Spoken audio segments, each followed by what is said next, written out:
Welcome back, we are finishing species C1764 from author Weirdo 5255. Last chapter. Chapter 12 end. Welcome back, we are finishing species C1764 from author Weirdo 5255. The last chapter. Chapter 12 end. T-1 minute. Charles was once again thrown to the floor as the Singer lurched. For a moment the artificial gravity of the ship disappeared and he floated up into the air. It reactivated a moment later and he was slammed into the deck plating. Groaning, Charles slowly got to his feet. Report. Jack was still at his station, but it looked as if he had slammed his head into the control panel. Blood was pouring down his face from a gash in his forehead. Sam was slowly regaining her senses as well, and she gasped as the sensor data streamed in. "Sir, the ship." "Where is it?" asked Charles. Sam pushed herself away from her station and pointed at the camera feed from deck 8 on the starboard side. A piece of alien metal was embedded in the wall, with writing on it. The translation program gave the name a moment later: Yamato, Great Harmony. "They performed an FTL jump directly into us," said Sam, breathless. "Damage?" asked Charles. "We've lost the starboard section of decks 3 through 11, it's going to take us hours to get shields back online in that section, and even longer before we can perform a jump back to the beacon," said Sam. Charles ground his teeth together in frustration. "Anything else?" Jack swore and turned around, unconcerned with the blood. "The other FTL ship, it and the rest of the fleet around it are gone."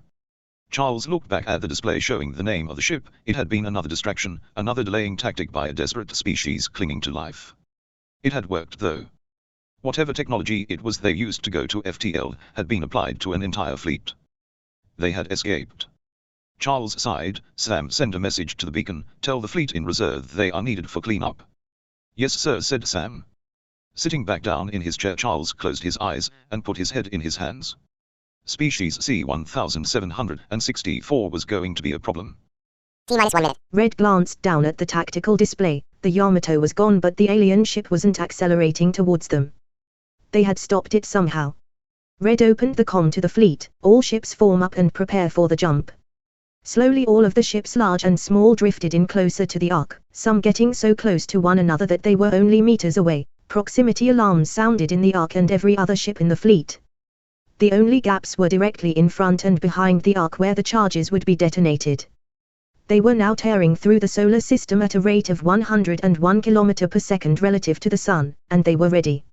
"All hands brace," said Red as he activated the FTL drive and launched the charges. "Now Ben," shouted Megan through the earpiece. Ben pushed the contacts together and with a small thump that transferred itself through his suit, the antimatter charge was thrown out of the front of the Ark. It took only a moment, and as much as Ben wanted to see what was happening, he flipped his visor down and turned away from the antimatter. It was going to be bright. In space, there is no medium through which sound can move, and at the energies involved here that was a good thing, since the sound alone would be enough to kill anyone. Still, Ben swore he could hear the shockwave as the antimatter blast expanded, interacting with the strange matter field. The Ark jerked and he lost his grip. Ben opened his eyes in shock and grabbed at the emergency line holding him to the ship, praying that the clip would hold. The colors of subspace around him swirled and twisted. Ben stared at them and slowly put his hand out. The stuff drifted like a gas around his hand. Looking around, Ben could see the other ships of the fleet around them, but they were out of focus, as if he was seeing them through a badly distorted lens. As his mind tried to process what was going on, the colors and images around him seemed to stutter, and they turned to static for a moment. The Ark dropped out of FTL and Ben watched as the back end of the ship near the engineering section decompress and explode outwards. "Megan!" shouted Ben. The comm line was dead for several seconds before it clicked on. "We're fine, we knew the FTL engines were going to overload," said Megan. Ben breathed a sigh of relief and, tugging on his line, pulled himself back to the ship. "What about you?" asked Megan. "I'm alive, I take we made it through," said Ben as he looked up at the now familiar blue and white banded gas giant. "We made it," confirmed Megan. Eridani landing, 0 days.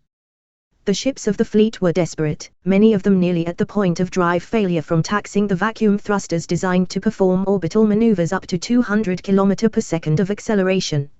Several ships had lost their ability to thrust after exiting subspace and were still bleeding off velocity by passing through the upper atmosphere of the gas giant, waiting for other ships to come and save them. No one person could claim credit for stepping onto Bayona first, and at the time it didn't matter. There was no single name to go down in history, no Neil Armstrong, no Kevin Musk. All of humanity stepped onto the small moon first, all that was left. Only the remaining warships of Earth and Mars stayed in orbit, all other craft dipped down to the cold moon below. The Martians were not fazed by the conditions of Bayona. In many respects, the moon was more hospitable than their previous home. Stepping off of the ramp of the Ark as the final group of refugees, Ben reached down into the rocky ice of the surface of the moon and weighed the material in his hand. So, a new start, an engineer's dream, said Ben as he examined the rocks. Megan nodded, looking out across the plateau the fleet had landed on. Already men and women were hauling out shelters and equipment from cargo bays, food was rationed, and energy farms were already being mounted. The ships they had ridden out the storm in would be their homes. For now, ships like the Ark would probably never fly again, their systems too damaged by the escape.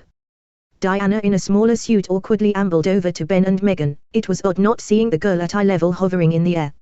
"I got a message from my mother. She wasn't on any of the ships," said the little girl. Ben couldn't see the girl's face, but he could hear the tears in her voice ready to fall. Megan stooped down on the cold rocks in front of her. "I'm sorry." The little girl put her hands around Megan's neck and the engineer slowly lifted her up. This little moon in the solar system over from their sun was her home. She was the one who was going to grow up here. It would be Diana and her peers who took revenge for the Earth. Eridani landing, 2 days. The general sighed and looked up at the monitor. The fleet had made the jump over 48 hours ago, and still, the alien ship hung in a place far above Mars. They had continued to fire kinetic rounds at it from the orbital cannons for over 12 hours, but it had no effect on the thing. With the military fleets destroyed and every civilian ship capable of lifting off in another solar system, all they could do was watch the alien ship. "General, we've got 5 more contacts," said an exhausted radar technician. "They just appeared out of nowhere next to the alien ship." "Show me," said the general. An image of the alien ship appeared on the screen, next to several other more massive crafts. These massive crafts were all identical to one another and nearly 3 times larger than the original alien ship, their form less sleek but equally as threatening. "All cannons, prepare for Armageddon," ordered the general. The weapons platforms in orbit of Mars responded, loading the tactical nuclear warheads into their chambers. "All cannons fire," said the general. The orbital cannons of Mars fired for the last time, their payload of weapons streaking through space towards their target. The alien craft did not react, and the rounds sped past them towards Earth. It would take them a few hours to reach the planet of human origin, and then the Earth would be dead. If humanity wasn't going to keep Earth, then no one was. Eridani landing, 2 days. Lincoln turned off the monitor and slowly stood up. The Ark fleet was away, and the Earth would soon be a nuclear wasteland. Mars had only the smallest amount of defenses. The single alien ship had been joined by another 5 of its kind. There was nothing left for humanity in the Sol system. Moving over to the communication console inside of her lab, Lincoln quickly loaded her message. Using the communication codes that she had lifted from the general, she quickly took control of the Martian communication network. The dishes in orbit, which were normally pointed at various locations in the solar system, all turned to face the target in the sky, Epsilon Eridani. The message would take 10 years to get to the system, assuming it made it at all. It was repeating on a loop, until either the network was destroyed or someone shut her out of it. Walking out into the accelerator tunnel, Lincoln took a breath and pulled the small control panel off of the tube. Replicating the CERN incident would be spectacular, and in this case, be only a byproduct of her goal. The math told her this would work, and that the margin for error was actually rather small considering the forces at work, a 1.127% margin of error. Still, approximating what a microscopic tear in subspace with open-ended temporal values would do was something no one except her had ever tried to calculate. It was something that no one had even thought to calculate. She didn't have the time to colonize, she didn't have the time to wait for the infrastructure to be built up. She didn't have the time at all, not since the first jump. The Yamato engineers had spotted the problem as well, although they didn't know how extreme it was. She and Malcolm were the ones most affected by it. The first sloppy hole in subspace had been enough exposure to reduce her life expectancy from 150 years to only another 3. The Ark was a completely redesigned system. It would at most take a few months off of the life expectancy of anyone in the fleet. It would take astrophysicists decades to understand whatever it was that caused it, and it would take physicians decades more to cure it. The FTL jumps caused all matter to shift into the subspace realm. It was a small shift but cumulative. Any ship that performed too many FTL jumps would become trapped in subspace, and any human that suffered the degradation would have their very atoms break down at the quantum level. The effect was in subspace outside of the normal flow of time, nanomachines, and the body's own replacement of cells would not cure it. The universe did not like it when its rules were broken, it seemed, and exacted the toll on anyone who was daring enough to do so. Her message was to humanity in the future: when they needed her, she could be retrieved from her stasis inside subspace. Closing her eyes, Lincoln started the sequence. She could feel the particle accelerator ramping up to full power behind her, a steady hum that quickly grew into a roar as the particles inside of the machine were pushed up to near the speed of light. This would either work, and her next memory would be falling to the ground in some future lab, or she would end up trapped in subspace for eternity. The particles inside the machine for an instant replicated the CERN accident, the mass of the particles creating a small artificial black hole with a lifespan of only a few picoseconds. The strange matter and antimatter inside the stream of particles reacted with a rip in space-time, and the entire amalgamation of physics erupted out of their containment in front of Lincoln, consuming her and a small portion of her lab. The excess energy, unable to go anywhere else, simply exploded. Moving slowly across the surface of the moon, Diana crept away from the encampment of ships. She was supposed to stay inside of the modern circling of the wagons.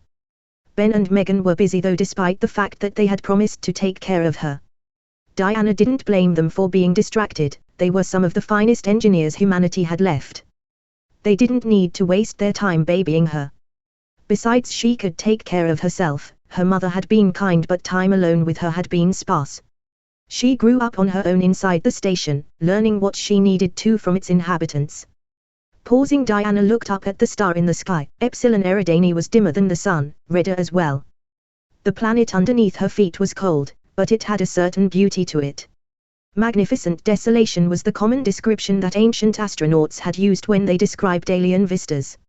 She saw where they were coming from now. It was an untamed and untapped land, a fresh start. Wandering further from the camp, Diana walked over to the edge of the plateau they were on and looked down. It was a gradual drop rather than a sheer cliff, but the slope was nearly uniform and the bottom of the was cloaked in darkness.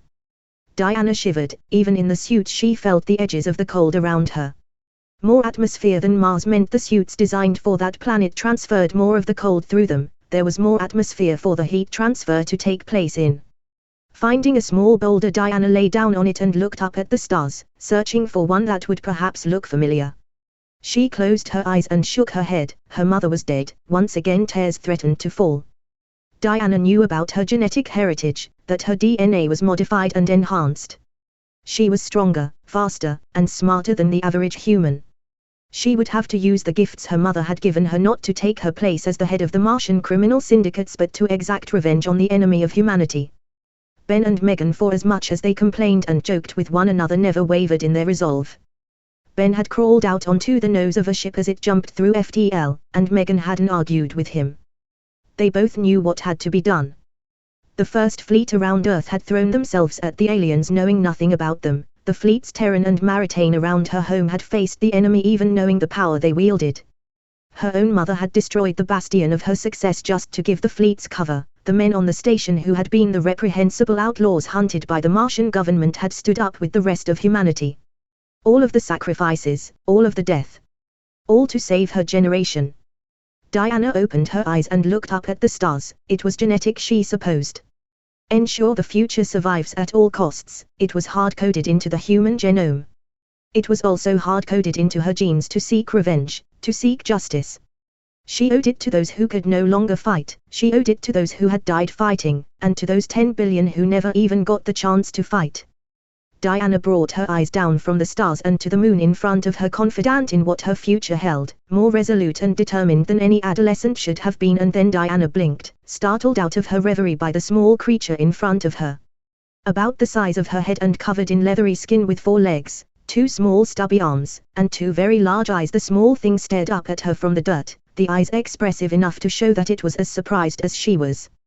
Diana froze, not sure what to do, if she should scream, fight, or run from the thing. The small antenna on its head vibrated for a moment, and then the creature squeaked and quickly turned and dove back into a crevice in the rocks, disappearing from sight. Weird, said Diana, her dramatic and resolute thoughts buried underneath an appropriate sense of wonder. And that, folks, is the end of Species C1764, the prologue to the Eridani series. If there is interest, I'll get back to it and ask CG William if he will give me permission for the rest of the series. This was a bit much for a first try. I'll try doing singular stories or shorter series in the near future, at least for now. And don't forget to have a wonderful day.